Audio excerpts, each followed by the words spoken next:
Ms. Pastor moved that letter G, the reopening, be removed as a standing agenda item beginning with the first board meeting May 4th, understanding that the superintendent and staff will share regular updates regarding instruction for the rest of this year, the summer and the fall.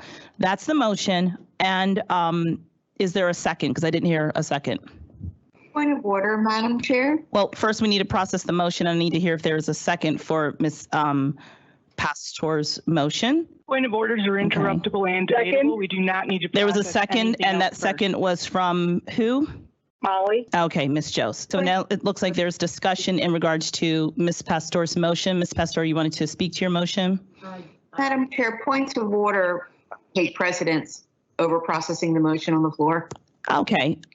What is the point of order? The point of order is I'd like to seek legal advice about the validity of this motion.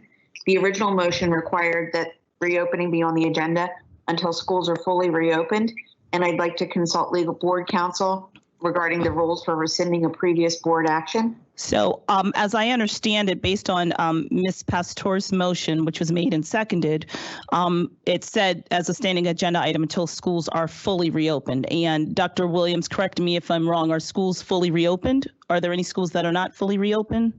Our schools are open and students and parents have options.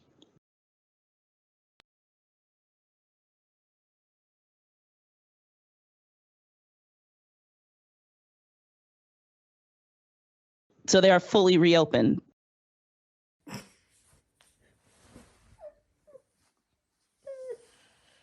What?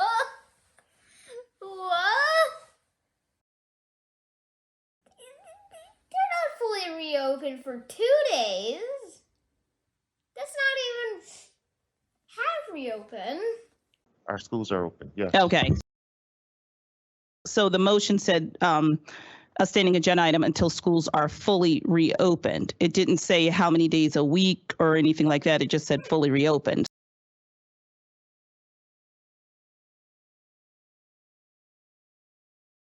Next, we have Dr. Hager speaking to the motion made by Ms. Pastor. I also don't think that schools are fully reopened by any stretch, and the fact that Dr. Williams couldn't say that they are fully reopened because they are not fully reopened. They are open to a portion of students, but they are in no way fully reopened.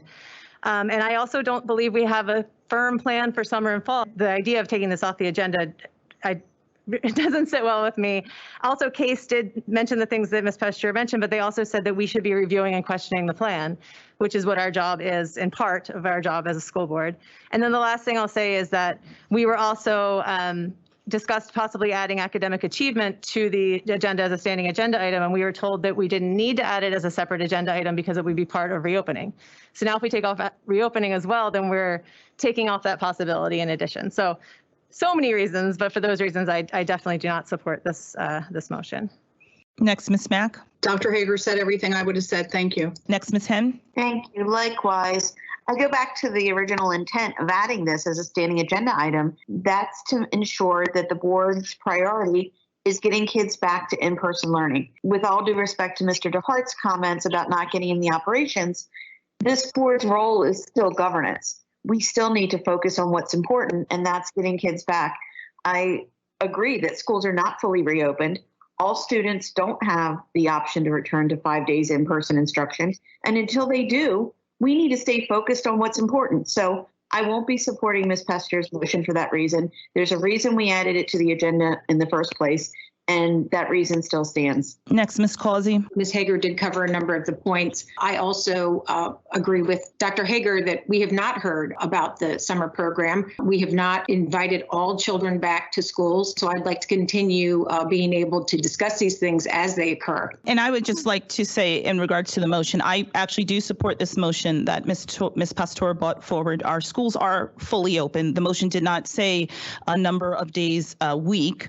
the motion said our schools to be fully reopened, which they are reopened. So I disagree with some of the comments that were made, but also I would like to remind board members that reopening our schools is not our only role as board members. We are legally required, it is our legal responsibility to fulfill and by law to approve the budget, to approve policies, to approve contracts, and we have had agenda items that have gone now from 2 previous meetings because we are only discussing the reopening of schools.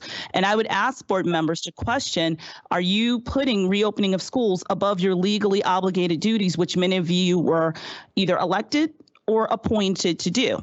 Because we are not here to only discuss and ruminate over one agenda item, which is what we are doing. For the benefit of the school system and our children, we cannot only focus on reopening. And so for that reason and more, I'm supporting Ms. Pastor's motion. If we could take a roll call vote, please.